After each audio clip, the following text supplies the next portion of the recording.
Where am I? Good evening. Welcome back to a live meeting. The meeting of June 16th, 2021, the Falmouth Conservation Commission. At this time, I'll ask you to silence your electronic devices.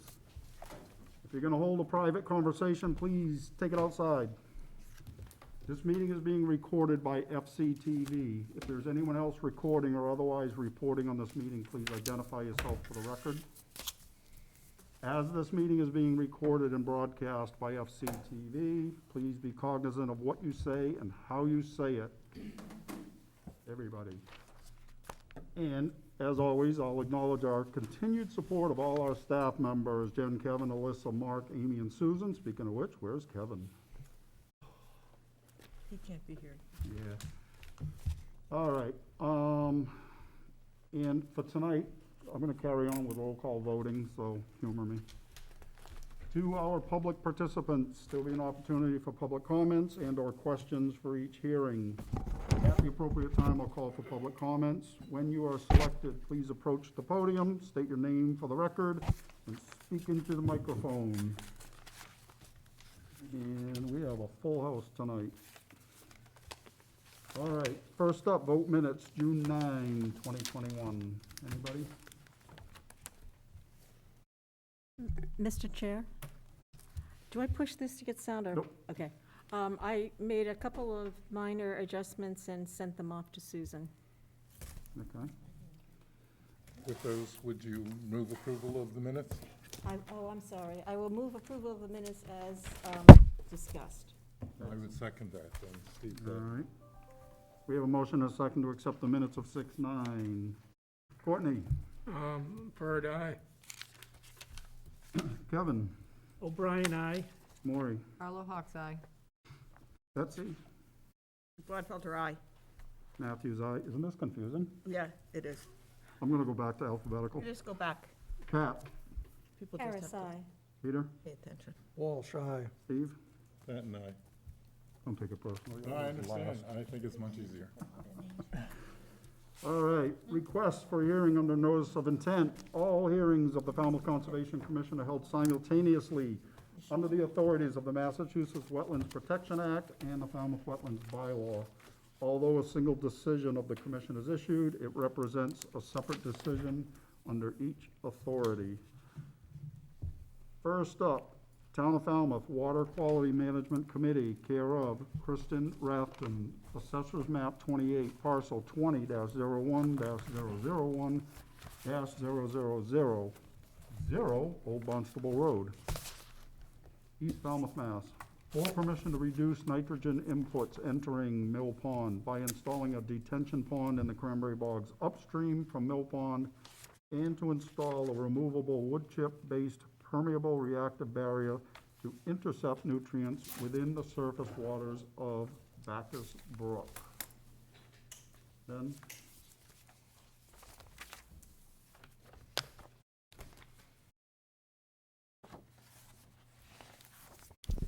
Good evening, Kristen Rathjen, Science Wares. I am the Water Quality Management Committee Technical Consultant, and I have been project manager thus far for the first phase of the Mill Pond restoration. So a little bit about the study area. Mill Pond is in East Falmouth. It's in the Green Pond watershed. This is the man-made pond. It's about 12 acres. It's been around since about mid-1850s. And it intercepts the nutrient-rich surface water and groundwater prior to directly discharging into Green Pond. In its current state, it's providing a critical ecosystem service for Green Pond by attenuating about 60% of the nitrogen load that enters the pond itself. So as I go through this, we have two different systems here. We have Mill Pond, which is a freshwater system, which is sensitive to the phosphorus loading. And then we have the downstream Green Pond estuary, which is sensitive to the nitrogen loading. So there's two different components working here. There are water quality concerns with Mill Pond. This is not news. For about 5 months of the year, from May to late October, there are visually excessive aquatic vegetation that covers the surface of the pond. Also, you periodically get a lovely smell from the pond as the plant matter starts decaying and sulfuric gases come up and are released into the air. Both of these phenomena are indicative of a nutrient enriched water body. The Massachusetts Estuary Project did their report for Great Pond, Green Pond, and Bourne's Pond back in 2005. And what they did was they measured and modeled the nutrient inputs for those individual watersheds.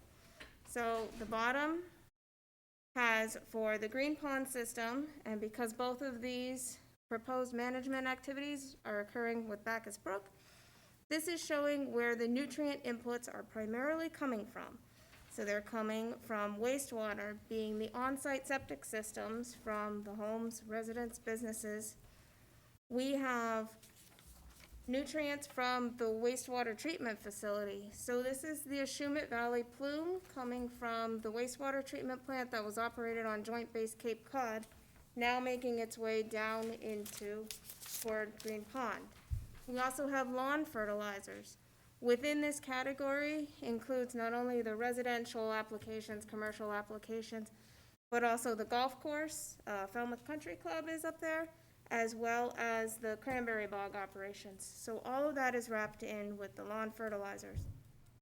In addition to those three sources, within Mill Pond itself, there's a significant amount of internal nutrient recycling. So as all of those plants die down and start to decay, they're releasing the nutrients that they took up. So it's just this continuous feedback loop within the pond. So neighborhood concerns, primarily from the East Falmouth Village Association, are what prompted the town to take action to commission a detailed evaluation of what was going on within Mill Pond itself, beyond the MEP report. So from 2015 to 2018, University of Massachusetts Dartmouth School of Marine Science and Technology did an evaluation of the pond and produced a list of recommendations for how to reduce some of those nutrient inputs into the pond. So the table on the left over here is directly from that report with some of the recommendations, as well as the respective projected nutrient reduction potential. So those recommendations included practices that could be implemented upstream and things that could be done within the pond themselves. So as far as upstream, there were some recommendations between altering the types of fertilizers that have been used, changing practices on how the floodwaters are released to be able to allow some of the sediment to potentially fall out and not get shot straight down to Mill Pond, constructing a detention pond to actually trap those fine sediments. Within the pond itself, the recommendations were to manage the macrophytes. So harvest them, remove them from the pond. Another recommendation was to add supplemental oxygen to the pond to help with the hypoxic events and stimulate the sediments so that denitrification could occur in the sediments rather than the plants. Another recommendation was to treat the pond with alum, because remember, the pond is sensitive to phosphorus. So alum will bind phosphorus to it, but when you do that, it's applied along the sediment, and you cannot recover it from the system once it's been applied. And one of the other recommendations was just to remove the dam at Route 28 and allow the system to return to a freshwater wetland and the cedar swamp that it once was. So for this restoration effort, we're doing a phased approach, and the overall goals of it is to first and foremost improve the water quality within Mill Pond and establish the healthy ecosystem balance. Right now, the balance is completely disrupted because of all the plant matter. In the pond, you want to see several plants, more aquatic life, and you want to see healthy sediments. We also want to restore and enhance the natural capacity of Mill Pond to protect the downstream resource areas and the public interest. So Mill Pond right now is acting as a huge buffer to Green Pond, which is already impaired. So we want to make sure that whatever happens in Mill Pond, its ability to attenuate nitrogen or block it from entering Green Pond is maintained or enhanced. For all of these efforts, we want to be able to quantify the nitrogen reduction as it pertains to Green Pond. So as part of the comprehensive wastewater management plan for the South Coast, for Green Pond, part of the watershed plan for that, to meet the TMDL, the total maximum daily load, is to reduce what's coming out of Mill Pond. And the way to do that is to either increase the attenuation that the pond is doing or reduce the overall load to the pond. Either way, we need to make sure that at least 60% of that nitrogen that's coming through somehow is either reduced or denitrified. And lastly, we want to be able to restore the aesthetic and recreational value of the pond. Aesthetically, looking at the pond for 5 months when it's covered in lily pads and water shield is not appealing. When we went out and did some of our activities last year, folks from the East Falmouth Library were so excited because they recounted tales of when there used to be a fishing tournament from the library lawn, which hasn't happened in years. So, 2 years ago, I was before the board looking for permission to try to do management efforts within the pond. So the macrophyte management and the aeration. In late 2020, we contracted a company to mechanically harvest the vegetation in Mill Pond. So this is the harvester out here. With the help of the DPW, shuttling the material, we were able to remove almost 11,000 kilograms of wet plant matter from that pond. Previously, we had taken samples of the vegetation, dried it, analyzed it for nutrient content, did all the math, did all the ratios to project what we thought we would get from the full harvest.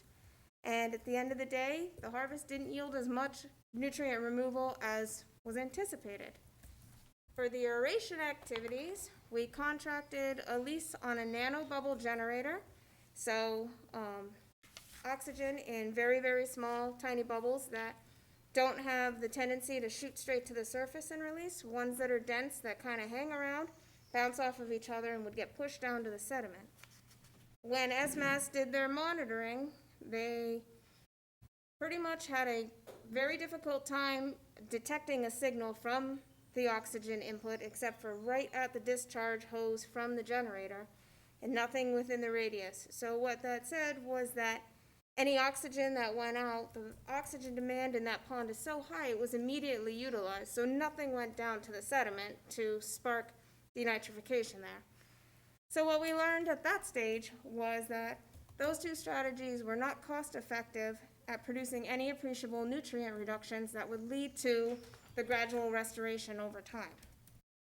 So what we're doing here is now we're adjusting our strategy and we're trying to come up with ways to reduce the inputs coming from Bacchus Brook. So Bacchus Brook is responsible, well, not responsible.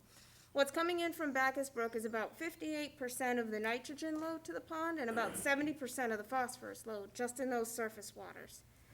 So if we look back at the recommendations from SMAST, the recommendation for phosphorus that would be up in Bacchus Brook would be to construct the detention pond. That would allow for the fine particulate sediment dropout. Phosphorus is attached to most of that sediment, would allow it to settle with minimal periodic maintenance of digging out that detention pond every couple of years. For nitrogen management, for the green pond aspect, something that has come up, which wasn't developed at the time of the assessment, is to install a modular wood chip-based permeable reactor barrier. So what this is it's acting in the same fashion as a traditional PRB, which you would trench and either install wood chips or you would inject the emulsified vegetable oil to treat your groundwater. So your groundwater is flowing much slower. So with that kind of PRB, you would expect almost complete denitrification. With this in the stream, there's a higher velocity. So we wouldn't anticipate complete denitrification, but with enough arrays strategically placed, you could have a significant impact in the reduction as it goes along downstream. Also with this setup, you could have several modules that would contain the chemical treatment, so either the alum or the phosphorus, self-contained within the bags, that would also help to reduce the phosphorus to bind it, that could then be physically removed from the system and wouldn't be left within it.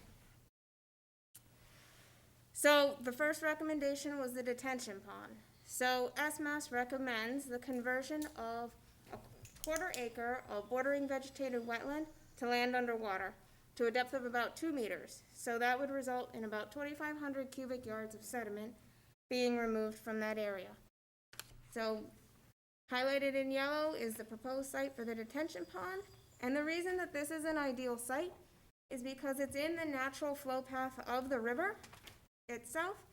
It is also at the lowest point of the agricultural operations, so you would be able to capture all fine sediments that would be coming from those operations because the discharge culvert is right here for that. The detention pond is a long-term strategy, so this would be in place for years to help the nutrient reduction, again, with minimal periodic effort to maintain. Going in with a long-reach excavator, scooping out those sediments, and putting them back up further on the bog as kind of fertilizer. The benefits of it. So when you're constructing a cranberry bog, having a detention pond or a tailwater recovery pond at the end of the line is a best management practice for it. This is to protect downstream resources from siltation and pollution. It's also recommended by the Natural Resource Conservation Service Conservation Plan that was produced for this specific tract. The project itself is an Ecological Restoration Limited project. It's in support of the agricultural production, which allows it to alter up to 20,000 square feet of bordering vegetation wetland for this purpose. By the modeling done by SMAST, in their assessment, they estimated that this detention pond of this size could reduce the phosphorus inputs by about 50% and the nitrogen inputs coming in the stream by about 15%. So again, this is the primary phosphorus management activity. The existing stream channel in its present state, both the stream velocity and the width of the channel are preventing optimal exchange within the interior of the bordering vegetated wetland to allow for adequate retention time for those particles to settle and also for increased nutrient uptake from water exchanging. And currently in this setup, there's no sediment control basin. So this is a very short video just to illustrate the flow of the material that's coming down. You can thank my children for throwing grass in the stream for me. Just show you how it's traveling straight down. It comes down the eastern side, goes around the corner, and then comes right down through the culvert. And this was not a particularly windy day. It was not after any intense rains. The second planned proposed activity is the modular permeable reactor barrier. So as I described a little bit, this is an inline modular system. It's easily removable with brute manpower, but it does require some frequent cleaning because you're getting some algae buildup on it. So this pictured here is a pilot that's up in the channel above the detention pond site that we have out there. There are about 20 bags. And these are the same type of bags that's used for the floating shellfish gear. So there are 20 bags in there. It is set off the bottom of the channel, so it allows water to flow underneath. Again, the intention of this is not to be able to capture every water particle that's going through, but as you have more and more downstream, the potential is there to have significant impact. So this array has been out for about a month, maybe not quite yet. So we don't have the nitrogen numbers from it yet, but when they're out monitoring, they're taking oxygen measurements and they can see in the incoming waters high dissolved oxygen, and within the bags, you see the dissolved oxygen come down to approximately 0. That tells us it's doing what it's intended to. The wood chips are acting as the carbon source for the denitrifying bacteria, so the processes that should be going on are going on there. Again, in a larger setup, you could have bags that have the granular form of either the alum or the phoslock fully contained so that it would help bind the phosphorus as well. One of the benefits for this type of system is that it requires no permanent alteration to any resource area. But this is not considered a permanent or long-term activity. It's something that would be there to help jumpstart for several years the restoration effort within the pond, so the pond can start cycling the way it should be. So one of the things we are looking for is a variance request for the detention pond. As I said, the most ideal location for it is in that southeast corner of the property near the culvert. In order to maximize the nutrient reduction potential of this project, it requires altering that quarter-acre parcel, section of bordering vegetated wetland, with the primary interest to protect the 160-acre plus that makes up Mill Pond and Green Pond. That proposal for the alteration exceeds the amount allowable by the Falmouth Wetlands Regulation. As I mentioned, it qualifies for an ecological restoration limit under the agricultural exemption, and the primary goal is to protect and sustain the interests that have been degraded and destroyed by the anthropogenic influences. Again, those influences are on-site septic systems. They are the plume coming down from the wastewater treatment plant from base, as well as the lawn fertilizers. Those are the main three. Now, in the CWMP for Green Pond, there is not a plan to address any septic upstream from Green Pond. So those inputs will not be changing at this point in the approved plan. As far as the plume coming from the wastewater treatment facility, USGS modeling from back in 2007, they estimate that the peak from that plume will enter Bacchus Brook in 2035.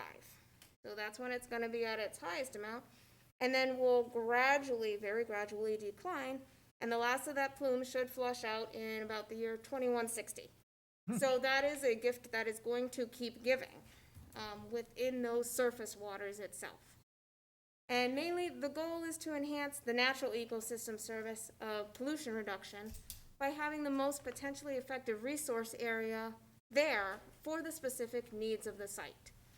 And that's what we're trying to do with the project. We're not trying to construct eyesores within the bog. We're trying to work with the topography and the characterization of the land to benefit all of the areas.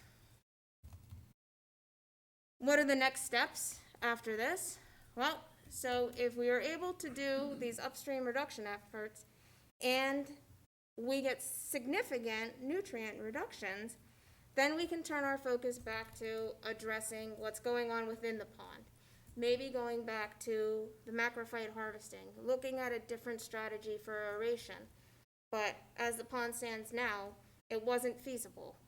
If we don't have any significant impacts on reducing what's coming in, for the Mill Pond specific restoration, we would need to start considering more extreme and costly measures, such as dredging the pond. We have looked into it, and there is a feasible path for the logistics of it, but doing something that extreme for an area that's doing such a service for the next resource area puts Green Pond at risk. So we would lose all of that attenuation potential after dredging while the pond is rebuilding healthy sediments to kickstart its natural cycling. So that's kind of the overview, and I'll take any questions. Thank you. Jen? Not at this time, Mr. Chair. Courtney? I don't have any questions. I think it's an interesting project. As you get into it, you'll know whether it works. Kevin? No questions at this time. I'm kind of used to big rivers and oceans as for outfalls. This Cape Cod, let's put it in land, is kind of new to me. The little stuff is a nuisance to you, is that it? Hmm? Maureen? Is there a long-term negative effect if you use the alum? Do you have? No, You have to go up to the podium, sorry. I know they used it at Long Pond at one point. With this setup, Too it much would be pond, too much. recoverable. So as opposed to putting it in the sediment and not being able to get it back. Right, that's why I kind of like the, Yeah, we would probably not use alum in the bags in the bog. We would probably use Phoslock, which does not contain alum at all. It's a different type of phosphorus binding thing. It's a little more expensive than alum, that's why people don't use it, right? You're gonna do a whole lake, but we're not doing a whole lake. And to get around that problem, if we talk about alum in the pond itself, we have found there's been 15 or 20 lakes, big lakes on the Cape that have been done, and some of them 20 years ago now, even more, and we haven't seen any negative effects of those on the fish or on mussels, which is a critical thing. Freshwater mussels are essential. The problem with not fixing lakes is that the mussels then die. But the problem is it has to be done in a way you don't kill the mussels when you treat the patient, so. Thank you. So your name for the record? Oh, yeah, Brian Howes, University of Massachusetts. Thank you. So that's why you're looking at the option with the bags, so that you can contain it. Yes. And plus, when you're doing something like this, you really want to be able to do it, test it, and then take it away. You know, it's gone. Yeah, I like And- that. And that then if it works, then we'll go to a more permanent kind of thing, but let's make sure that it works the way we can we're trying to maximize the efficiency right now.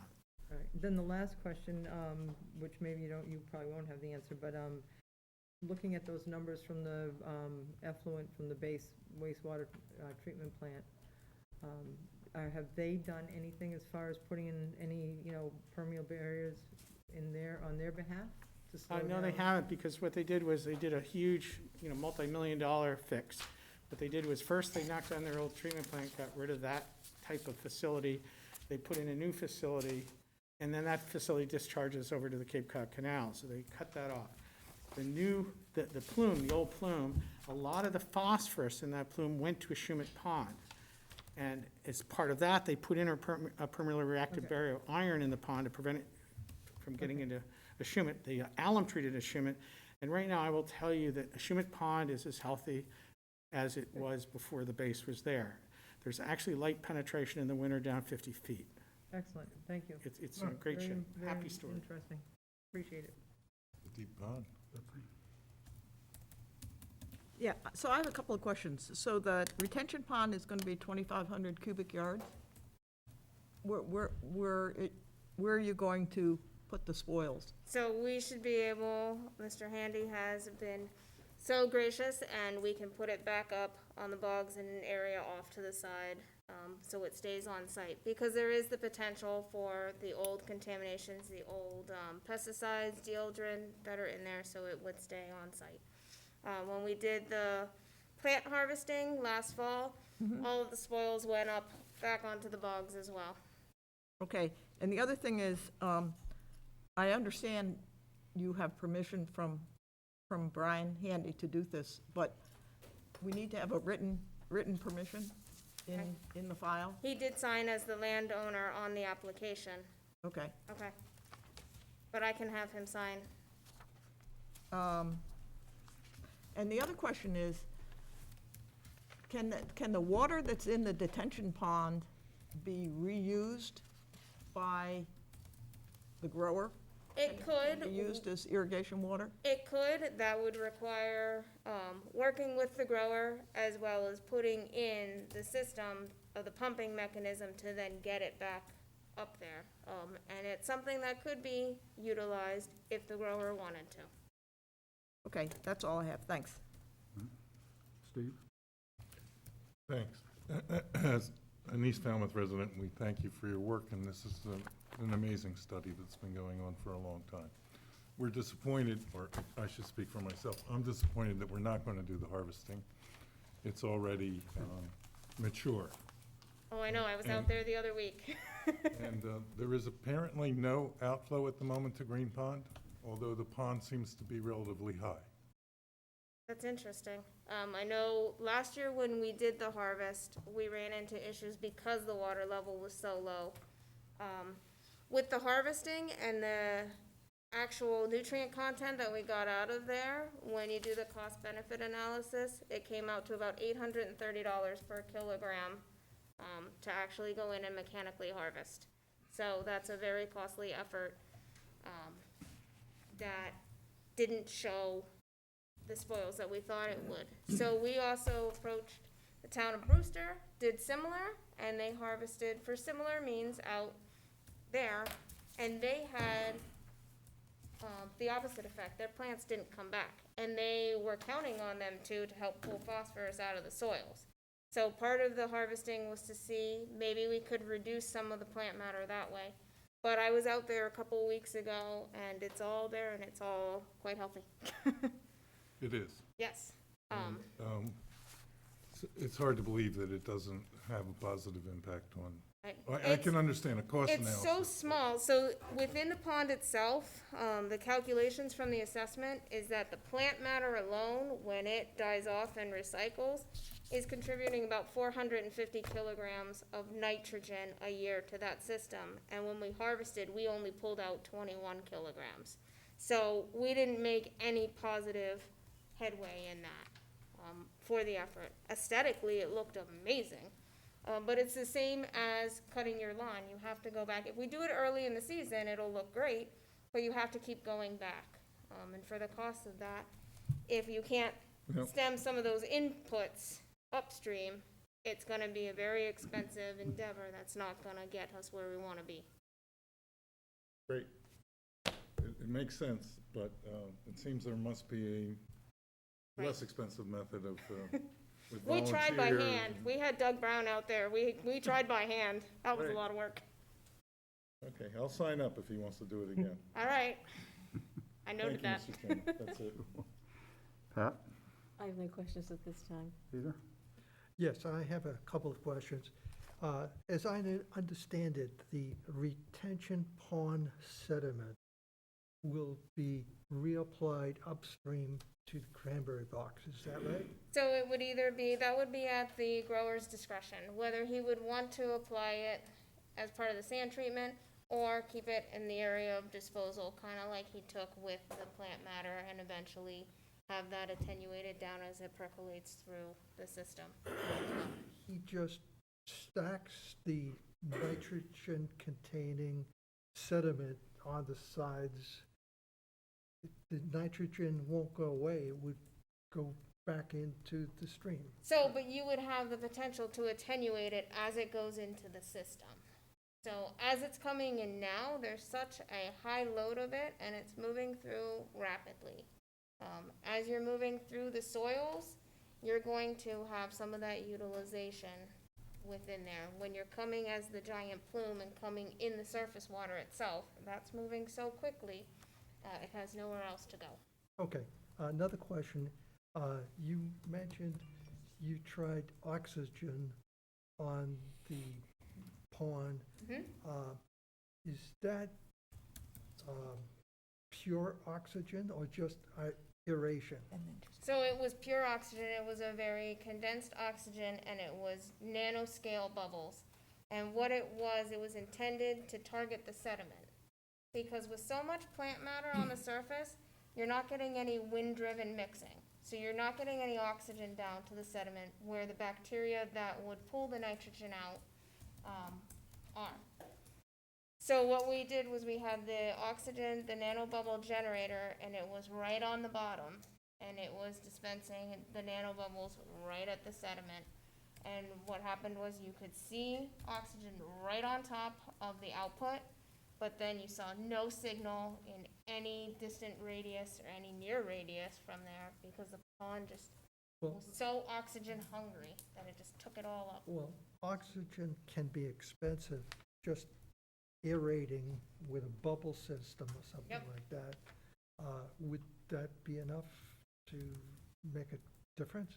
If we could get some of the plant matter out, so you could get some more of the circulation, it would be helpful. So we were trying the two-pronged approach. And as I said, in the state that the pond is in right now, it didn't yield the results that we were anticipating. Thank you. No Yep. further questions. Thank you. Yeah, so Brian, I have another question for you. Is, historically, I mean, I'm going back 400 years now, was this a kettle pond that was just dammed up? It's, a Probably well, in the- I mean, it's a stream bed that was, it was a cedar swamp that God knows how many hundred years ago was dammed up to make a mill pond. Right, right. I Not mean, for agriculture, to run, power. Right. I mean, the mill Yeah, came first. and that's what it was done for, and that's why there's a dam at the southern end. If you took the other southern end dam out, that would get rid of the pond. So how did you know, I mean, how deep is it? We have a bathymetric map, I don't remember the It's average. It's- 3 meters yeah. at the deepest, and that's at the Oh, so it's, southwest corner. it's not that deep, and you Most see, of it, we couldn't reach the northern end with the harvester because it's less than a meter up there. And with the sediment in there, which is a good 20 centimeter muck layer. and so you've pulled up old cedar logs from there too? That's We why, didn't pull any up, but, No, there's we- stuff there. We broke the, found it. we broke the clipper on the logs, yeah. It's a real problem, yeah. you Well, know. I know, I mean, I'm familiar with Right. the Yeah. history of a lot of these. Yep. Okay, Good? it is what it is, right? Right. Good. I was gonna make a motion to. Yeah. Done? One thing, Kristen, do you wanna get some clarification out of the state, because the way I read it, I just had it, and I lost it.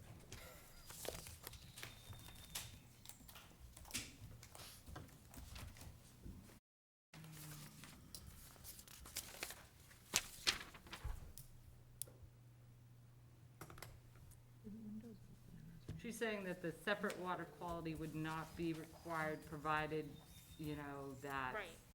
we do the replication, but, I mean, if you look at the ag exemption, you look at the ecological limited project, it's clearly allowed. Right, so I will follow up with the state and see, and if they say get the certificate, I Okay. will apply for That's it. how you wanna handle that? That's fine. Okay, that's fine. Yeah, that's fine. All right. Anybody in the audience like to speak? All right, folks, what's your pleasure? I was gonna make a motion to allow the variance to move the project forward. And I'll second that. All right, so we have a motion and a second to close the hearing and take it under advisement effectively. All right, anybody else? All right, I'm going back to alphabetical. Betsy? Gladfelter, aye. Courtney? Bird, aye. Matthews, aye. Kevin? O'Brien, aye. Maury? Harlow Hawks eye. Pat? Harris, aye. Peter? Walsh, aye. Steve? Pat and I. It is unanimous. We have closed the hearing. Thank you very much. Thank you. You.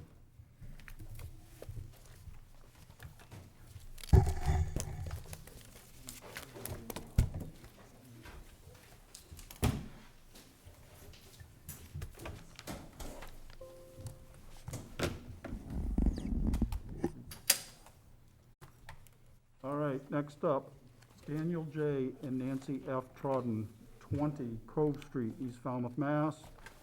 For permission to construct and maintain an addition, deck, patio, and pergola, to remove both paved driveways and to install a pervious reinforced turf driveway and all associated demolition, excavation, dry well installation, grading, and landscaping. Mr. Santos, welcome. Good evening. For the record, Tim Santos representing the applicant. Just give me a second, please.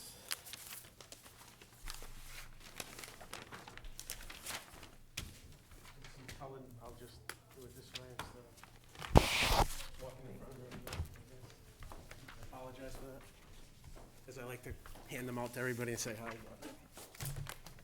World. Think of all the paper we saved when we were on Zoom. I know, think about it. So again, Tim Santos from Holmes McGrath, representing the applicant. Property is located at 20 Cove Street in Falmouth. Resource area is on or within 100 feet of the property of salt marsh, bordering vegetated wetland, and the entire property is located in land subject to coastal storm flowage. It's currently developed with an existing single-family home, decks and parking areas to the southeast and western side off Cove Street. Some of you might be familiar with the project, as it was before you, I think, in 2018, for an RDA for the septic upgrade, which has been done. And we are here tonight looking to perform some additions and site modifications. So we're proposing to remove the deck in the rear of the home, construct a new deck, a 17 by 17.5 addition, proposed patio, and we're also proposing to remove the existing paved driveway and install reinforced grass turf parking area. So in accordance with redevelopment calculations, we have shown some calculations on the plan. The existing deck is currently at its closest point, 98 feet to the salt marsh.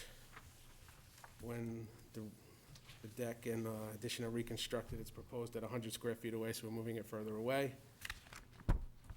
And then the existing paved parking area is currently 54 feet from the salt marsh, which will be removed, and we're proposing to install reinforced turf in this area.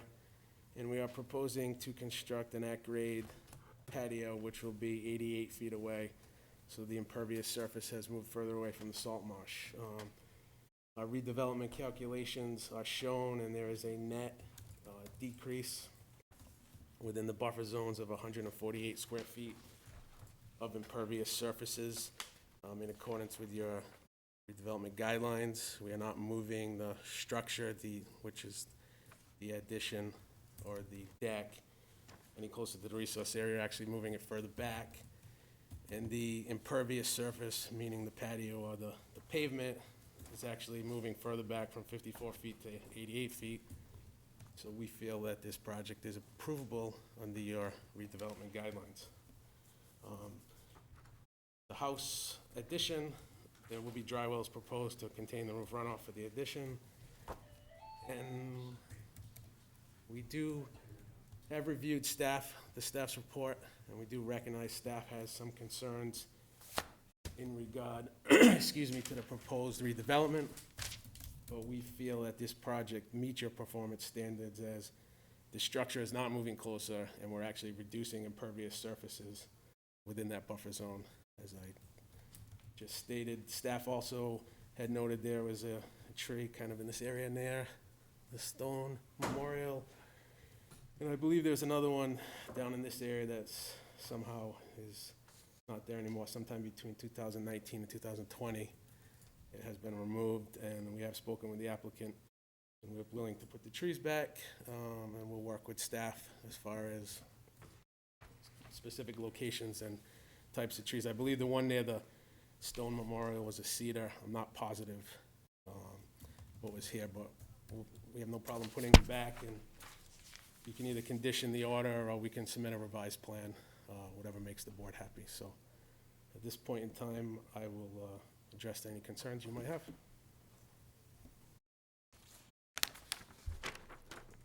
Jim?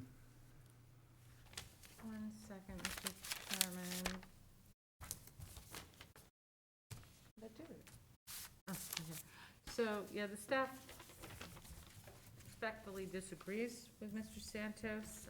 We do have a couple of concerns. We do feel that the project is moving closer to your resource area than is allowed. That patio is moving closer. You just denied something very similar to this off of 507 Central when the patio was extending closer to the resource area, the salt marsh in particular, than the present primary structure. So you've been pretty consistent with that.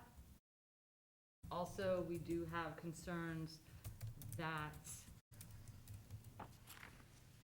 the with the calculation of taking the impervious surface credits for the driveway, and I have two thoughts on that. One is because that is going to become the primary parking area. They are removing the parking from the front of the house. So it's not going to be auxiliary parking anymore. It's going to be the primary parking. And two, on the flip side, if, you know, you have recently not required people to mitigate for this reinforced turf. So kind of taking that, putting it back, we have some concerns with that. We will work with the applicant's representative on the siting of the cedar. I don't want to see them just smushed off to the side, Tim. I want to put them back along the edge of that marsh, and not in that corner. 'Cause I have a funny feeling that's where it's gonna end up. And I think that's really all we had, was the cedar. Oh yeah, can you remove the old wattle from the thing? Usually when projects are completed, they actually clean up the construction site, and that was not done, so Alyssa found the remnants of that old, probably from when the septic was installed. And that's all we have to say. All right. I'd ask Kevin, but he's not here. Peter? Could you explain your logic? My rationale? Proposed deck being the primary structure? So, I'm gonna go here because this is the existing conditions plan. So you have your existing dwelling and the decks, that's considered structures. Yeah. Okay, so the primary structure is 98 feet away from the salt marsh. And when we remove the decks and construct a new deck in addition, we'll be 100 square feet away. So the deck is a structure. We've always counted a deck or an addition as part of a structure. We have never counted at-grade paver patios, concrete patios as a structure. It's an impervious surface, it's similar to the pavement. I mean, they could keep the pavement here and come down here and put, a fire pit on the pavement. They could put patio furniture on the pavement and use that as their patio. They're redeveloping the property, and kind of makes more sense to put Have you? been- patio closer to the house and remove this. And this was one of the options we discussed with them. And we respect staff's concern just like they respect ours, and we feel it's approvable. And we're here tonight, to hear what you have to say. Okay, what is your definition of a primary structure as opposed to a structure? Well, if you had a shed in this, if you look up the screen, I have this little hand here. If you had a shed in this corner here, per se, like a 10 by 12 shed, 120 square feet, and I tried to say I want to bring my house all the way out here, because my shed's 40 feet off the salt marsh. I wouldn't do that because I already know your answer, because that's not a primary structure. Shed's not a primary structure, it's considered an accessory structure. So the deck, the house, that's a primary structure. That's my interpretation of a structure. Okay, no further questions? Thank you. Pat? I have to go along with what Jen said. If I look at 1018, I think it's 7E1 is what we're working from. And it talks about expansion or addition of impervious surfaces. The zone A must not move closer to the resource area. So I'm not looking at this as a part of the primary structure, but it's impervious surface moving closer to the resource area. So I think you have a problem. Well, we have an impervious surface, the driveway, that's 54 feet away, that we were removing, and now we're proposing a patio that's 88 feet away. So we feel that we're not moving closer. And overall, there's a reduction of the impervious area within the buffer zone. So that's why we felt comfortable with this project to bring it before you tonight. I can think of one particular project that was before us a few months back where there was an attempt to do something similar to that by removing a pool and then putting a deck on the house, moving closer to the resource area. And we said that, there's no swapping allowed, but I Well, I appreciate think your a pool would creativity. be an accessory structure. I think the patio is as well.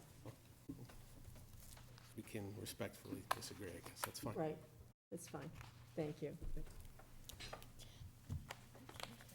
Good, Pat? Yeah, no more, Mr. Chair, thanks. Guys, Right. if you could just speak a little louder, Susan's having a little trouble hearing us all masked up like this. All right, thank you. Not a problem. She's used to reading lips and everything, like on Zoom, so. So what's the structure of the patio? What's going to be made out of? Is that all right? No, I'm sorry. I'm being facetious. Makes that okay, sure.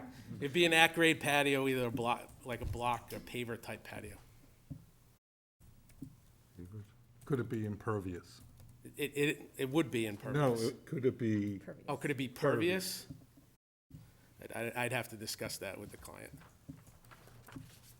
okay, because it does appear to be closer, so, but that would help me. Okay. Thank you. Mr. Chairman. Betsy? I have no question. Maureen? I have no questions.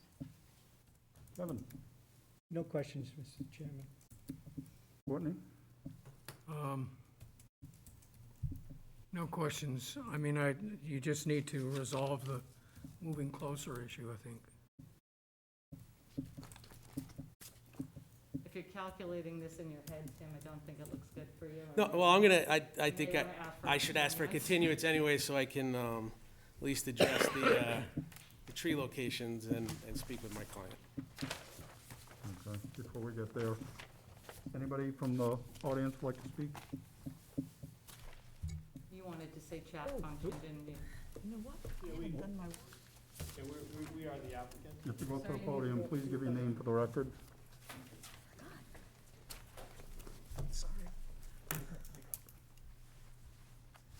I'm Dan Trodden. It's my wife, Nancy Trodden. Nancy grew up in the home when it was built back in 1967. So I believe that the trees were removed. We purchased the property from Nancy's mom, I think, December 2019? Yeah, I think the trees were removed in order to build the new septic, in order to actually close on the real estate transaction. We, as a matter of fact, that cedar tree Nancy's dad planted, it was actually heartbreaking for us to get rid of it, so. And actually, in the hurricane 1992, it sort of went over. My dad tried to save it, and he did save it for the most part, but it was never quite right, so. So we're very happy to Yes. put a replica there. Yes. Won't be the same as the original, but we're very happy to do that. So, and that's the rationale for some of the tree removal. It's a beautiful home. Thank you. Everybody read? You it is. Sorry? What about the rationale for the tree removal towards the marsh? Because the septic went in on the side of the home? Yeah. I have no idea why that was ever removed. Yeah, I'm yeah. not sure. Okay. We are unfamiliar with that. We'll work with you to replace the trees, that's fine. No, it's a beautiful property. We love trees. Yes, I mean, honestly, I've been going down there since I was 9 months old. My parents built that home, and I'm from Rosendale, Massachusetts, and I've summered down there every year since, and I just, I absolutely love the beauty of it, and I was actually a little upset when the front of the house was paved. It's on a dirt road, the other side, and I'm all for keeping it as beautiful and as natural as possible. Just doing a renovation, just because our family now going to move into it, and just want to do some updates, and but we very much respect your decision. Thank you. Thank you. Thank you. Any other comments? All right. Anything to add, Tim? I just need a date for the continuance, so I can, Tim, could you get me a plan by next week, or is that just too soon for you? Because we could put you on November 30th, and I'm just gonna caveat that by. remember. This is like the third time today I've actually said November date. Something big must be coming my way in November. I apologize for that. I'm not here the 30th, so, You're not here at the 30th? Okay, how about the 14th of July? yes, that would be fine. That's the next one, because they're not meeting on the 7th. If you're not here the 30th, it would be the 14th. That's fine. Okay, 14th. 14th of July. At Mr. the Chairman? request of the applicant? You want a Go ahead. motion? Go ahead, Vic. Oh, sorry. At the request of the applicant, I make a motion to continue to the 14th of July, 2021. I'm in 2022 already, too, so It's the third time it said November. Steve Patton, second. Thank you, Steve. All right, we have a motion and a second to continue this until 7/14, as opposed to November 14 21. of this year. Betsy, The Gladfelter, aye. Courtney, Bird, aye. Matthews, aye. Kevin, O'Brien, aye. Maureen, Carla Hawk's eye. Pat, Parasite. Peter, Walsh, aye. Steve. Patton, aye. It is unanimous. We are continued until 7/14/2021 at 7 PM. Roughly. And look at that list. Retro where Somewhere. Yeah, good thing we don't have to pin a date to it, huh? At a time. Yeah. All right, next up. All right. Next up are continued hearings under notice of intent. First up, Alan H. King, 85 Wild Harbor Road, North Falmouth, Mass., for after-the-fact permission to construct and maintain a timber pier, ramp, float, and piles in Trout Pond. I just want to introduce myself. I'm the applicant, Alan King. I can give you some historical perspective, but Holmes and McGrath are here to give you the actual presentation. I apologize for having a computer failure at the last Zoom meeting, but we tried. I couldn't quite get on there. For the record, Tim Santos from Holmes and McGrath, representing the applicant. Property is located at 85 Wild Harbor Road. It was before you, I believe, the 26th of May, at which time the meeting was continued because the board had requested a few items. We submitted a letter. One of the items was the size of the pond was requested is 4.2 acres. They also asked what would be tied up for a boat, whether it's motorized or not, is non-motorized. I believe if it's a canoe that's tied up to the end of the dock or rowboat. And then the final question was asked what kind of timber was used to construct the pier, and we did submit a letter, or I guess I'll call it a letter, from All Cape Docks and Marine Construction that installed it. It was pressure-treated southern yellow pine. So I'll address any questions you might have, or Mr. King could address them as well. Thank you. I left my packet downstairs. Tim, I'm pretty sure the board's not gonna allow the pressure treated, so it'll have to, if the dock is allowed, the pressure treated will have to go. It'll have to be reconstructed. Okay? Especially since this isn't a really flushing, this area doesn't flush very well. And I know some of the board members have concern with the leaching in a kind of like an isolated water body like this. So that's gonna have to be addressed before they would allow this to stay. Understood. I think that's all I have, my packets. Oh, wait, I can bring it up on my computer. That's all for right now, Mr. Chairman. I left it downstairs, so let me just bring it up real quick. You can, Can I address the issue with the pressure treated? Good. May I address the issue of pressure treated? sure. Okay. When I spoke to Michael at All Cape Docks and Marine Construction, he was not altogether sure if it was pressure treated or not. I asked him to do a recapitulation of what he put in.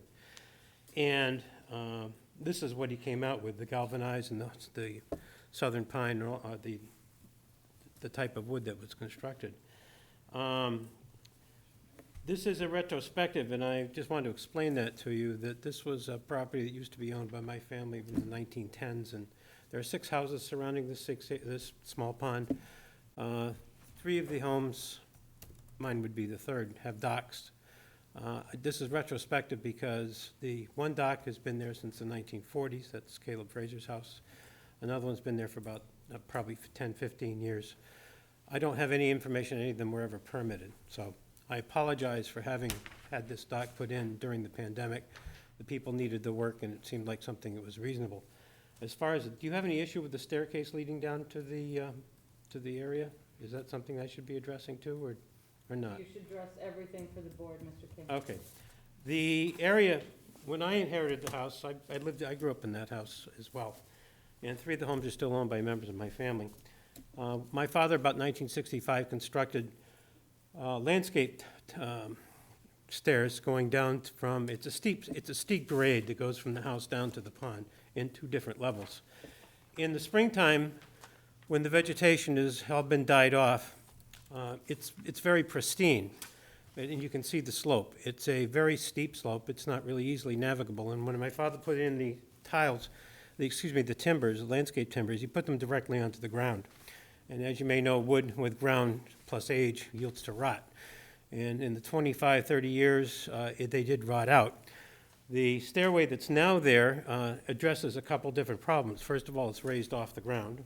Second of all, there is an immense amount of vegetation that comes in there that's starting in now, including bullbriar and other types of vegetation that chokes off the area and makes it impossible to get down to the pond without any kind of a staircase.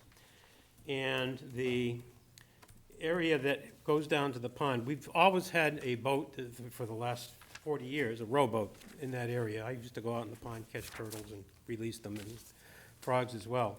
And now that I have grandchildren, I want them to be able to have the same, afforded the same kind of courtesy if I could. I want to have a further analysis done, if it's all right with you, to see if that is indeed pressure-treated wood, because the builder was not quite sure when I asked him. So if you would defer that decision as to whether it has to be ripped up and rebuilt until we can determine whether in fact it is a pressure-treated and what the treatment is, I would appreciate that. If that means another continuance, so be it, another continuance. But I don't want a decision made without knowing exactly what the materials are.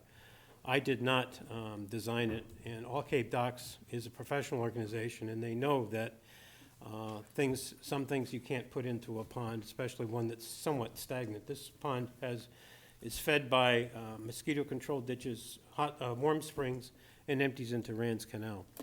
And I just wanted to make sure that all of our bases are covered before you either make a decision to allow or to require me to rip that back up. And this is a good lesson for everybody that something you can spend a little bit of money on can come back and you have to spend a lot of money on it in the long run. And that's where we are right now. You want anything to add to that? Do you have any questions? I'm sorry. We'll find out in a second. Okay. All right. And Is there anything yet? No, I'm all set, Mr. Chairman. I was just looking up some aerials. Betsy? Yeah, I have a question. Sure. You had a professional company build this dock for you. Yes. Aren't they aware of the fact that they have Conservation Commission requirements? Ma'am, I wish I could tell you.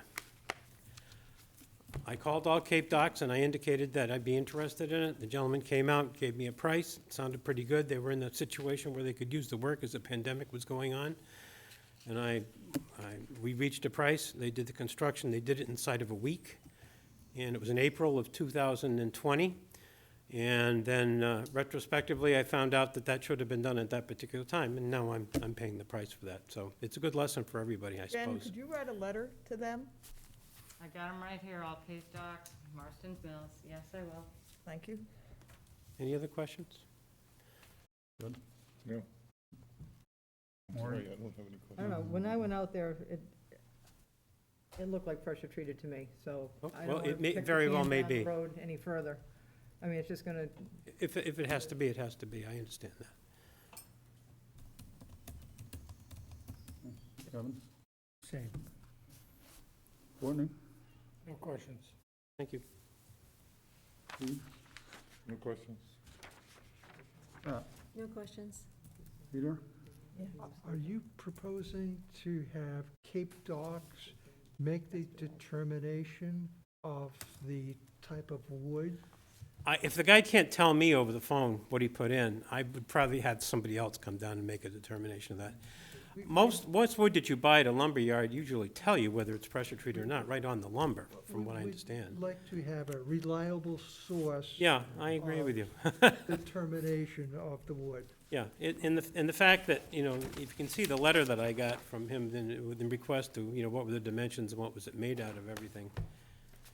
Isn't the most professional-looking thing that I've seen in a long time, but, No further questions. okay, thank you. Mr. Chairman, I have a quick question. How would you determine if it's pressure treated? That question's gonna go to you and Maury and Courtney.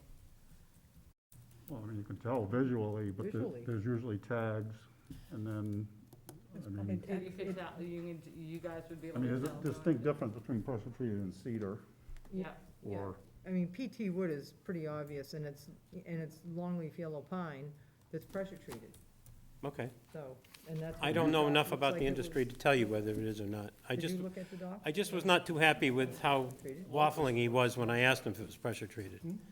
Black locust, Oh, my God. yellow black locust. I think we need that answer before you guys can close this, because it will determine whether or not this dock stays or it has to be rebuilt or. Well, I'll go down and look You at said it you have again. a I know letter what from the pressure-treated wood installer? is. Pardon me? you have a letter from the installer? I have a letter from the person that installed it, Can I look yes. at it and see if it's Sure. relevant? Yeah, Mr. that Chairman, it also was has to go in submitted, the record. Jan, submitted for the record. it I have was a copy. submitted? I have a copy, I can give it I to you. didn't see it. Do you mind if I look at it? If it's in the record, then you can have it back. I can show you my 10-foot rowboat, too, if you want. PT right there, I mean, they were testing that it's PT, yeah.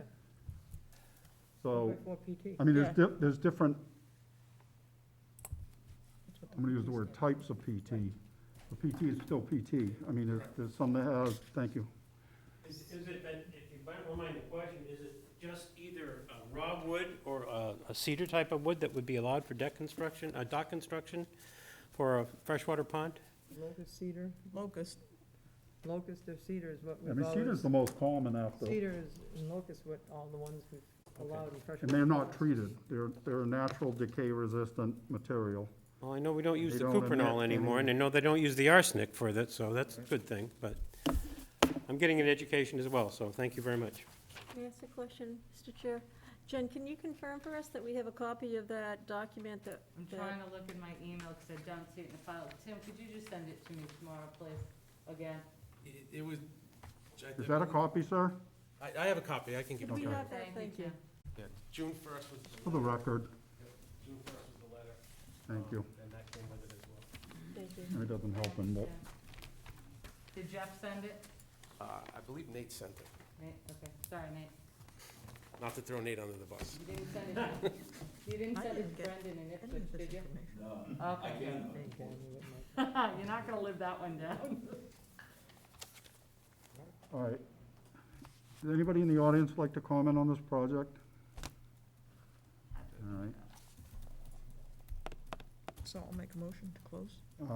I guess, yes, I don't think there's any, I'll make a motion to close the hearing and take it under advisement. Harris, second.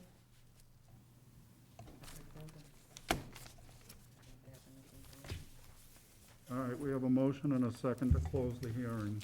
If there's nothing else? All right, Betsy, Gladfelter, aye. Courtney, Bird eye. Matthews, aye, Kevin, O'Brien, aye. Maury, Carlo Hawk's eye. Pat, Harris, aye. Peter, Walsh, aye. Steve, No, that, no. I want to see what the wood is.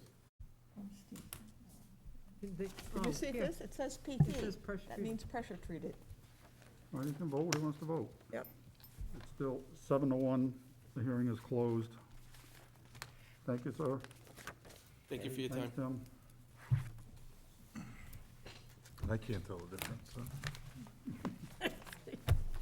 PT And I is didn't get heavy. that letter. The PT is heavy. I can't find it. You didn't Yeah, I get it didn't see either? it either. I don't know what I had didn't happened get to it, because I don't even see it in my email or anything. I'll That check came with in Amy and yesterday. see what happened. Sorry about that, guys. I'll check with Amy. I don't know what happened. Just as All long as right. it's in the record, that's all I care about. Next up, Don't Robert know B. and Elaine What's that? M. I don't know Bailey, that. trustees. The Elaine M. Bailey 2013 Revocable Trust, 132 Little Neck Bars Road, West Falmouth, Mass. For permission to conduct invasive species management, install restoration plantings, and to construct a patio, front walkway, and increase the size of the driveway. Quorum Yes, is Mr. all. Chairman, Oh, we haven't opened it yet. the applicant is requesting a continuance till the next available hearing, which would be June 30th. At the request of the applicant, I will, June 30th, continued. May I ask a Second. question? Yes. At the time this was before us before, we were looking for updated plans We have showing. not received those Okay, yet. thanks. And I most likely will probably get another continuance request on June 30th. I'm anticipating that, so. Okay, They have to have a plan into us by next week, and I'm not sure it's possible at this point. okay, thanks. I made the motion. I seconded it. Okay, thank you. All right, so we have a motion and a second to continue this until 6:30 of this year. Betsy? Gladfelter, aye. Courtney? Bird eye. Matthews, aye. Kevin? O'Brien, aye. Maureen? Carlo Hawk's eye. Pat? Harris, aye. Peter? Walsh, aye. Steve? Pat and I. It is unanimous. We've continued this till 6:30. Does go quick that way, doesn't it? Ooh, next one. Do we have a DPEP number? We do not have a DEP number, so I would We haven't read it yet. continue this until June 30th. So I gotta read it anyway, so bear. Okay. Stephen Doyle, Black Beach Harbor Head Association, Black Beach Hills Road, Little Neck Bars Road, Gilbert Lane, and Drift Road, West Falmouth, Mass. For permission to conduct road maintenance and install stormwater management improvements along Black Beach Hills Road, Little Neck Bars Road, Gilbert Lane, and Drift Road in West Falmouth. All right, so we do not have a DEP number. Nope, so staff recommends a continuance until June 30th. I'll make a motion to continue to June 30th. Carlo Hawk, second. All right, we have a motion and a second to continue this until 6:30 for at least a DEP number. All right, Betsy, Gladfelter, aye. Courtney, Bird eye. Matthews, aye. Kevin, O'Brien, aye. Maury, Carlo Hawk's eye.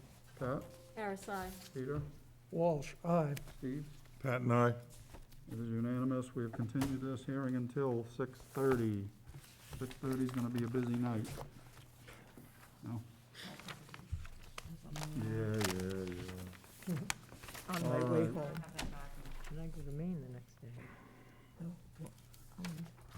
Next up, request to amend an existing order of conditions. Susan Choate Garland, 42 Chase Road, Falmouth, Mass. Request to amend the order of conditions for Mass DEP number 25-4518 to include a planting plan of primarily edible plants. And you want to start? No, I'll just wait until Nate gives the presentation. Okay. Yeah, that's fine. Nice to see everybody. It's the first time I've seen you in your human form, non-grid form, so I feel like I'm at a celebrity signing to some degree, so it's nice to meet everybody. Yeah. So, okay. Nate, can you state your last name for Susan again? Yep, Nathan Goshgarian, Holmes and McGrath. So this is a request to amend a currently open order for 42 Garland Road. Just a little bit about the property, then I'll touch upon the project itself. This is 42 Garland Road. Chase Road. Chase Road, sorry. Garland. Yeah, that's the last one. 42 Chase Road, it's situated at the intersection of Dealey Lane and Chase Road, directly adjacent to the bike path. And it's a parcel of about 48,000 square feet, and more importantly, it's also located next to a creek, which for the most part dictates the resources that are within range, on or within 100 feet. So these resources, we've got salt marsh right here, fringe BVW just above it. Just upland of that, we've got the physical limits of the coastal bank right here.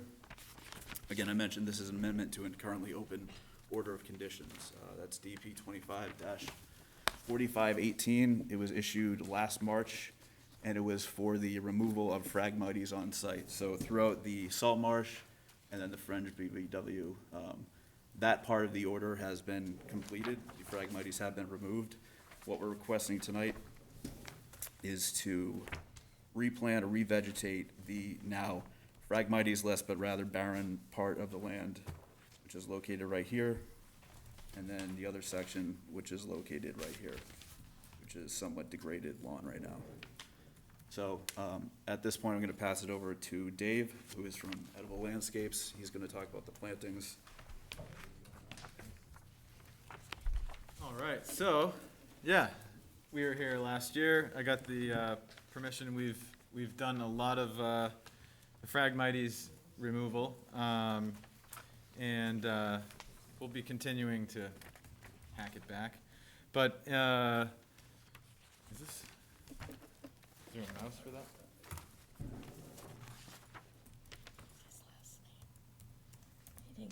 Dave, we need to have you say your last Oh. name again for the record. My name is Dave Scandora, He's from Edible Landscapes. So yeah, here's a more, so basically the tan color there is what we're hoping to plant. There was basically Phragmites and all creeping all up into here. And so we've removed it, and now we want to plant all native plants. I submitted a list. There's basically, we broke it into two different areas. So there's planting area 2, which is there, and then planting area 1, which is here. So you should have two different lists, plant lists for 1 and 2. And I double checked, I made sure everything that we're proposing to plant is considered native according to the USDA. And so it all checks out. And the walkways that you see going through the design, that's just going to be a wood chip walkway. Nothing impermeable.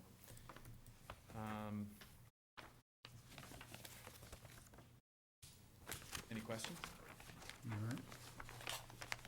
Jen? Dave, did you remove anything else besides the Phragmites when you were out there?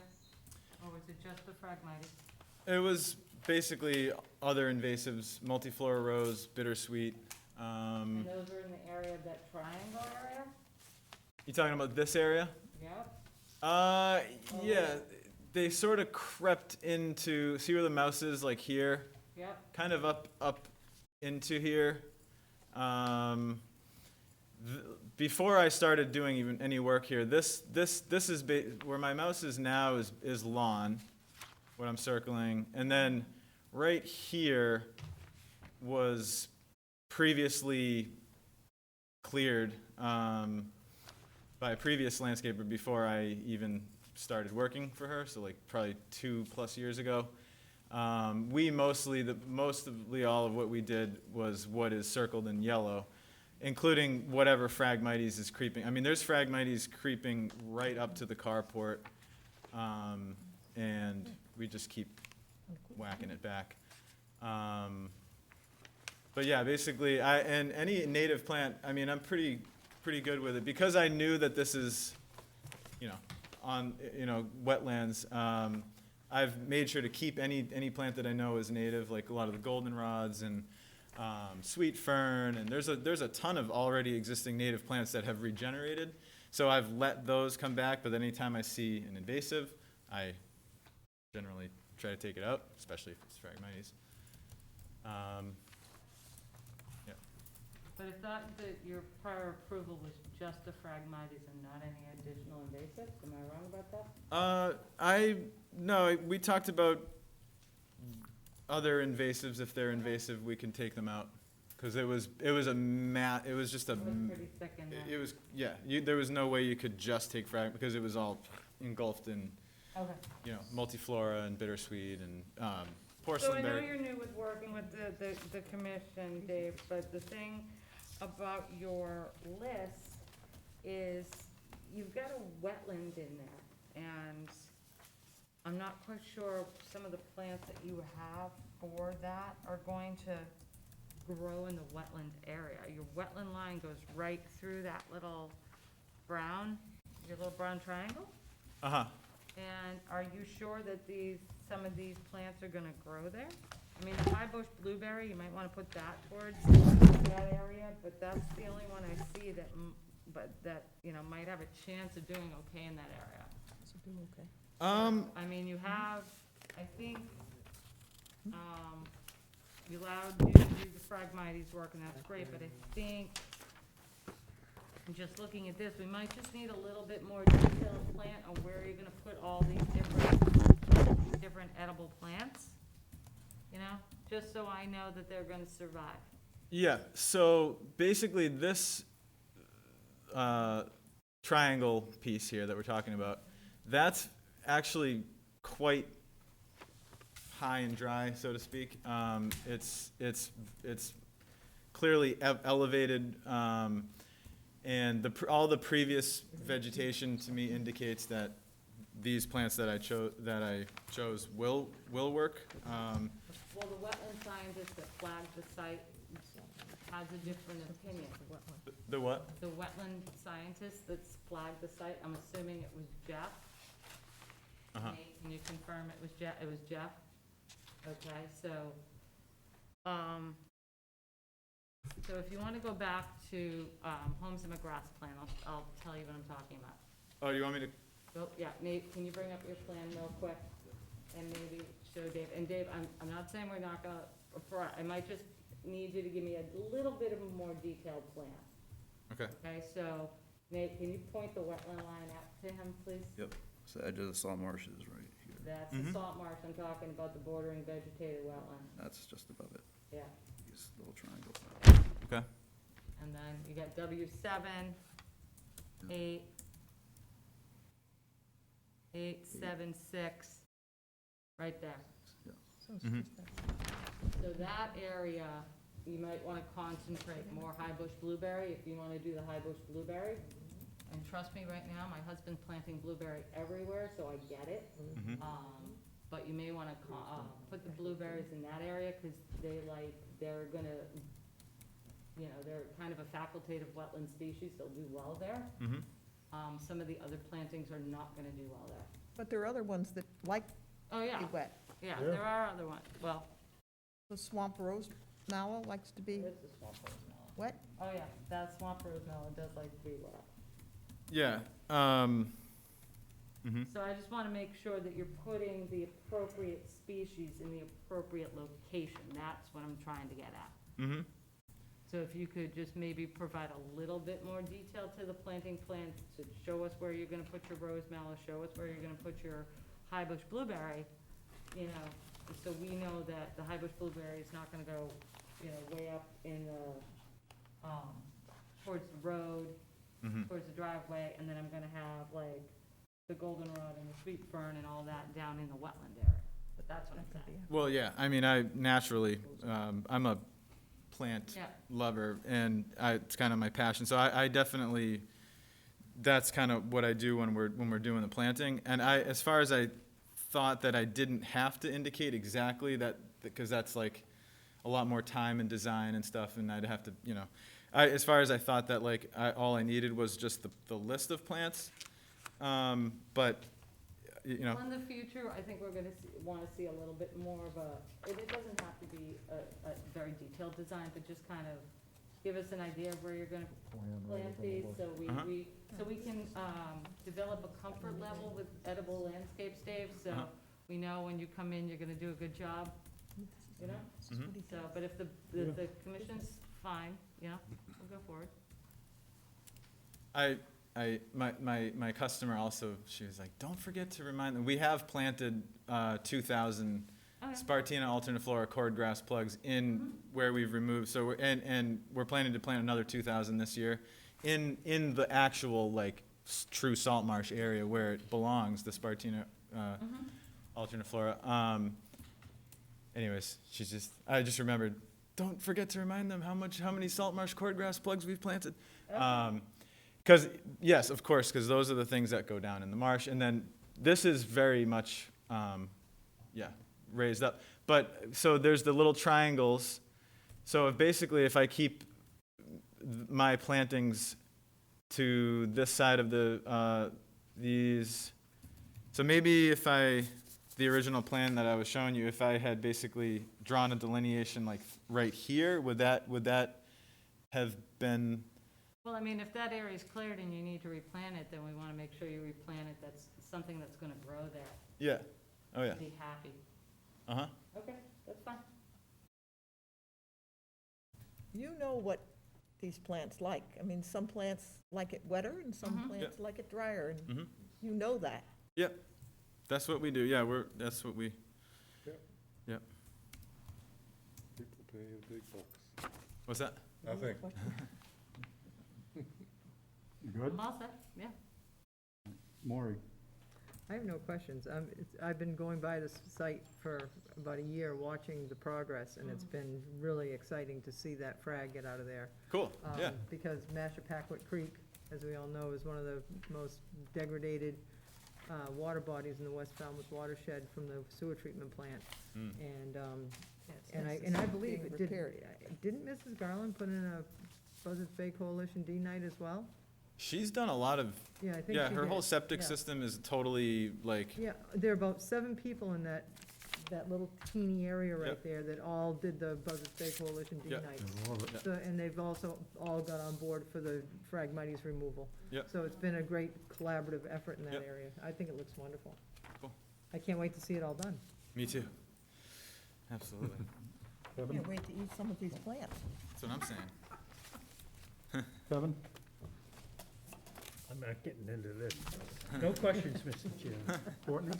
I'll just second Jen's comments about giving us an annotated plan with where the little critters are gonna go, so we know what's what.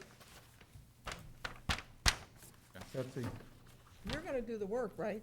Yeah, Yeah. Yeah. I mean, that can be after the fact. Yeah, so, we As-built. can just condition it that As the built. facultative wetland species go closer to the wetland area, that's fine, we can confirm that in the field. Betsy's Okay. turn. I think it's a neat project. All right. Steve? No questions, good job. Pat? No questions. Peter? I'm looking forward to just driving by. cool, Me too. yeah, snack on some raspberry if you're, you know. All right. Anybody in the audience like to speak? All right. I want to make a motion to close the hearing and take it under advisement. Carl Hawk, second. Who made the motion? We have a motion and a second to close the hearing and take it under advisement.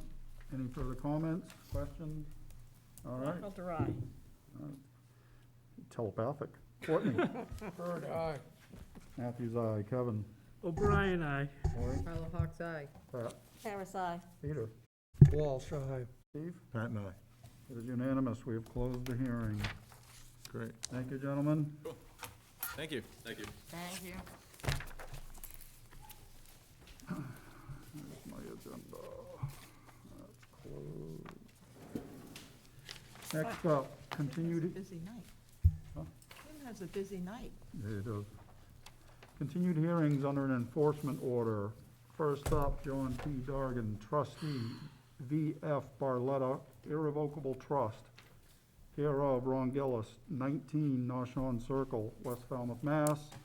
Unpermitted removal of vegetation, installation of stonework, and excavation within conservation jurisdiction. Mr. Santos, welcome back. Missed you, Tim. Good evening. For the record, Tim Santos from Holmes and McGrath, representing the applicant.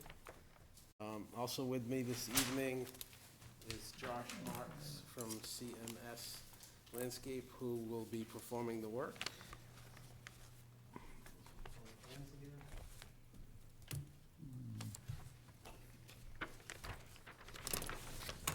So, I think we've come before you twice now. Initially, when the enforcement order was issued, we came before you kind of with a quick survey, existing conditions showing the disturbance within the resource areas, the resource area buffer behind the dwelling. And then we came back before you a second time just to kind of discuss Josh's kind of landscape plan and the shrubs and trees that they were proposing. We're back before you tonight for the last time, hopefully.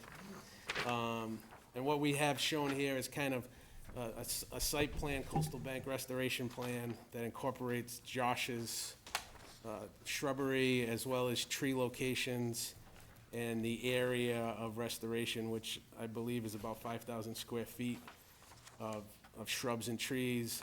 We have different symbols shown on our plan. You know, the round circle with the dot is a white oak, round circle with the plus is a tupelo, and the double round circle with the X is a cedar, and they've kind of been placed throughout the site in appropriate locations. Staff's worked closely with us on this, and we appreciate that. So there's a list of the shrubs that'll be in the hatched area, and then a list of the trees as well. We have submitted both Josh's list of trees and shrubs as well as kind of where he plans on planting the stuff for the record, so the board would know where it goes, because our plan's more of an overview of tree locations and square footage and to show the resource areas. We have discussed with Jen, we met on the site, and we appreciate her meeting us out there. All the granite blocks will be removed. The area of lawn that's back here will be removed. It'll be regraded and then, you know, planted with all the trees and shrubs as discussed. So I'm not gonna say it's gonna return exactly to what it looked like, because I would be lying if I said that. But the grades will be what they were before, and hopefully when it all grows back in, it'll be a full buffer as it was once before. So I think, and we did talk with Jen about, you know, continuing the path, keeping the path coming down to this section of the steps going down to the lower water area. So if the board has any questions, either Josh or myself would be more than happy to answer them on this great Wednesday evening. Ben, do you want to start? No, I mean, yeah, I will start. We've been working with them. I mean, I want the plant community to grow. What was taken out was a lot of locust was taken out of there, a lot of saplings that would really bunch together. So, I mean, I think it's a good plan. I think down where I had most concerns where they were proposing, where Josh was proposing cedar on that really steep slope, I think Maury and I were concerned with that. So that's been addressed. What's that one over there? There's a light, okay, the America pen, and then you're just gonna put the little bearberry down there, right, Josh? Yeah. I'm fine with it, Mr. Chairman. Okay. I'm gonna open up the comments. Anyway, Pat, I have no comments, thank you. Peter, No comments. Steve, No comments, Mr. Chairman. Betsy, No comments. Courtney, No comments. Kevin, No comments, Mr. Chairman. Maury? I just had a question for Jen. Will they work with you? That's really bony up there, and 3-inch balls are, 3-inch caliper oaks are huge, that they can adjust things if needed? Yeah. Okay. And then the next thing, is there a view corridor proposed at all?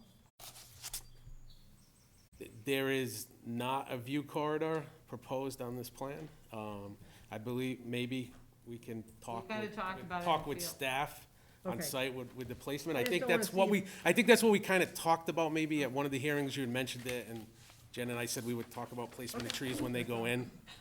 In order, so we wouldn't have to come back before you requesting a view corridor. So Because, I mean, if you pull out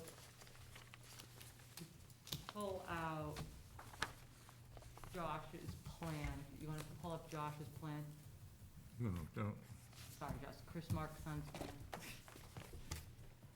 Where you have the gravel area, isn't that where the windows are, right there? Yeah. yes, In yes, that area, yeah. Maury, so Okay. that's kind of like, Perfect, that, we were, like, kind of figure out where you want your view corridor and like, let's create the planting plan around that. yeah, perfect. So we're not coming back So and you're not cutting coming everything back down. or illegal cutting to make one. All Thank right. you. So what do we have to do? Approve this and then go ahead? you wanna add Well, we something haven't, first? but like, this has been going on, so this kind of made him enforcement come. order has been, you know, kind of rolling. So you would, basically issue an enforcement order. Now, when do you, realistically, Josh, I'm coming back to you. Who's gonna be doing the excavation work? Is it gonna be Barletta's people again? Well, that is gonna restore the grades. Okay, and And Tim, remove you're the- going to be making sure those grades are restored Yes. to the correct location, or someone on your team? Yes. And how long will that work take to, because they've gotta pull out the granite blocks, all the granite blocks have to be removed, the whole site needs to be restored. I can't see them, I mean, do you know how long it's gonna take him to bring Honestly, I that don't crane know, but back here? I would probably defer to, I'll move this way, I'm sorry, defer to Josh as far as plant stock, because I'm not sure about timelines for plant stock. I just hear from everybody how they can't get stuff. And it's in all trades, lumber, plumbing. Josh, if So- we said that the granite blocks have to be removed, the site needs to be restored within like 45 days or something, and you need to plant by the end of September, would that work for you? I think that would work, You're for my going into a timeline. fall planting area, I'm gonna defer to Maury on this one The only too. concern I would have is, once you start ripping stuff out, you're gonna get erosion. Yeah, I mean, I would, that's why I was kind of leaning more towards Josh as far as a timeline for planting, and then try to work our way back, because I would agree with Maury that we don't want to open it up and just have it be. Well, it would have to be stabilized. Yeah, I mean, correct, the but thing would have to I'd be rather stabilized. open it up and plant it right away. That's fine. And it's not my too. money, but that's what I I'm would, not saying he has to wait until September Ye- 30th. correct. I'm saying, you know, I mean, by the time we get a thing out, we're looking at the end of July. I mean, I am all messed up tonight, the end of June. June. And, okay, so then I'll go back to Josh, if you wanna back us into that timeline of yours. Yeah, so we'll accommodate, from my scheduling as a company, we'll accommodate when the project needs to be done. I would caution, July, mid-August planting, it's not No. prudent. So, I'd like to push beyond that. Especially with the water It ban. has to be done by September 30th, Okay. yeah, I was gonna say October 1st, and then work then your way back. we work our way back into That's it. fine. That's totally reasonable for us. So we'll just say the entire project, regrading, planning. granite block removal, the entire project has to be completed by October 1st. Right. So that's my motion. Harlow Hawk second. You'll have monitoring reports, Josh, stations that you'll have to set up to photograph, monitoring reports, and we'll probably, once the site is regraded and everything, wanna go in and make sure before you get in there and start planning. Okay? All right, so we have a motion and a second on the table to issue the enforcement order with an end date of September 30. October 1st. October October 1st. I like September 30th, he wants October 1st. Whatever. October 1st. All right, anybody have anything they want to add? Thankfully, no. All right, Gladfelter, aye. Courtney, Bird eye. Matthews, aye. Kevin, O'Brien, aye. Harlow All right. Hawk's eye.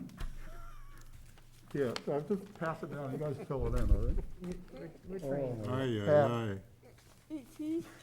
He's on board. Peter, Walsh, aye. yeah, I already got I you. mean, this is Pat's first meeting, like, in person with you guys, ever. Pat This is what we started look on like. Zoom. I feel like I'm hard-boiled under this Yeah, desk. so do we It's all. so disgusting. Okay, I Harris, really aye. like Zoom. Thank you, Tim. Thank you very much, have We a all great take a vote to weekend. go back to Zoom? Great to I see don't you. think you need a vote. Guys, Nate and Tim, watch the agendas. We may or may not be back remote on the 30th, so I don't know. I know you're coming in for, yeah. Bye, Bye, thanks. guys. Thank you. Josh's last name. Have a nice drive home. Josh Tim. Marks. He's with Chris Marks and Sons. Oh, Chris Marks that was mean. and Sons Landscape. I know. Where does he live? Next up, request to extend the order of, existing order of conditions. Town of Falmouth Beach Management Plan, Falmouth, Mass. DEP number 25-3493, requesting a 5-year extension. Wow. It's just the management activities, sweeping the parking lot, repairing the fencing, repairing the handicap ramps. There's no beach nourishment or anything in there. It's just the maintenance activities. Grooming. What? Grooming's not in there. Good. Yeah, grooming's not in there. That's in the comprehensive dredge permit and all of that. Okay. Yeah. And the existing orders have expired? Don't think they're expired yet. They might have. But, I mean, we just had them do this because anything that expired within the last year has been told. So, Yep. I mean, I'll make a motion to extend the order of conditions for the beach management plan for 5 years. Carlo Hawks, second. All right, we have a motion and a second. You're slacking. Gladfelter, aye. Courtney, Right when he gave me the Matthews, aye. Kevin, O'Brien, aye. Maury, Carlo Hawks, aye. Pat, Harris, aye. Peter, anyone Walsh, aye. Steve. paper, Pat and I. you need a paper? It's unanimous. We have issued a 5-year extension.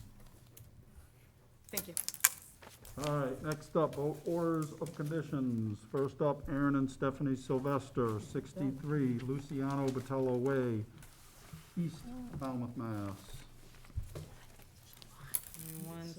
I needed one of those.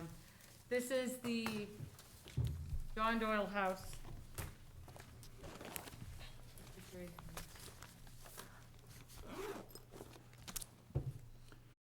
New house along that perennial river. Yep, out by the river, Yeah. out by the Coonamessett.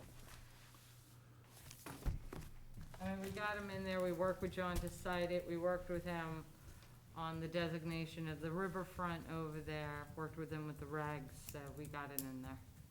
And the inland bank is at the bottom, not the top, so. There wasn't, I mean, It kind of the stayed, it normal stayed out of the conditions. zone A buffer, so. Okay, I'll make a motion to accept as discussed. Second. Oh, you just threw me off. I was waiting for Maury. Well, she's I'm not not on on the it, quorum. she's not on the quorum. Yeah, but I still have You can go. I still have to follow this stuff. All Gladfelter, right, we have a motion and a second. To Gladfelter, issue an aye. order of conditions as discussed. Betsy, Gladfelter, aye. Courtney, Bird, aye. Matthews, aye. Kevin, O'Brien, aye.